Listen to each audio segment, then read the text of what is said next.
The Galileans murdered by Pilate may have gotten off easy in public opinion. After all, Roman rule was not popular. It's easy, though, to imagine the tongue-wagging that went on in Jerusalem when the Tower of Siloam collapsed. Well, those 18 must have been big sinners. It was God's punishment, sure enough. The same sort of talk goes on today. Some people claim to have a clearer idea of God's will. They have an advantage, perhaps, because they've discovered that God thinks just as they do. I am certain that God's thoughts are not my thoughts, nor are God's ways my ways. So I'm less certain of what God thinks in specific situations. I cannot agree that God devises cruel punishments for people so beloved as to be worth the crucifixion of Jesus.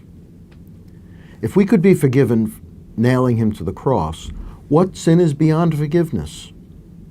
Jesus says there is only one, the refusal to accept forgiveness. Not AIDS, nor the rain that ruins a picnic, nor any other tragedy or mishap, whether big or small, is God's torturing us. However, I agree on one point with people who are sure they see God's will in the misfortunes that befall others, or even themselves. They believe that God is involved in the matter. They're right. But what is the nature of that involvement? What could God be doing besides causing the situations from which we suffer?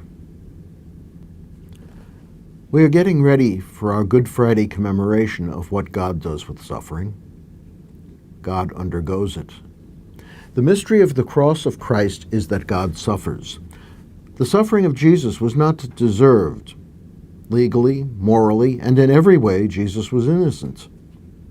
Jesus suffered because there is something about God's relationship with us that entails the suffering of God. We feel farthest from God, and God seems farthest from us when we suffer. The pain may be physical, as in injury or illness. It may be psychological, as in depression or rejection. It may be spiritual, as when we feel sinful, or that God is far off. Whatever the source or sources, we feel that God has abandoned us. That is, then, when we most feel the need for God, and God is there. Not that God takes the pain away. That is not the message of the cross.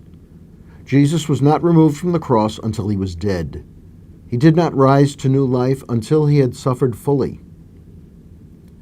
God is with us in our pain, doing what anyone who loves us does when we are in pain. God suffers with us. Some religions may talk of the power of God. Christians should proclaim the pain of God, an infinite pain that comes of infinite love. Much of God's pain, and our own, is caused by us. The things we do to one another, the things we do to ourselves, everything that goes against the will of God breaks God's heart because it goes against our own good. We call it sin. We are celebrating Lent, the season of repentance. We reflect upon our sinfulness and do what we can with God's help to change our lives. Rather than punishing us, God gives us chance after chance to stop causing divine and human suffering. That is the point of the parable of the fig tree. That does not mean that we can postpone our conversion. Let us not cause God who loves us and whom we love any more pain.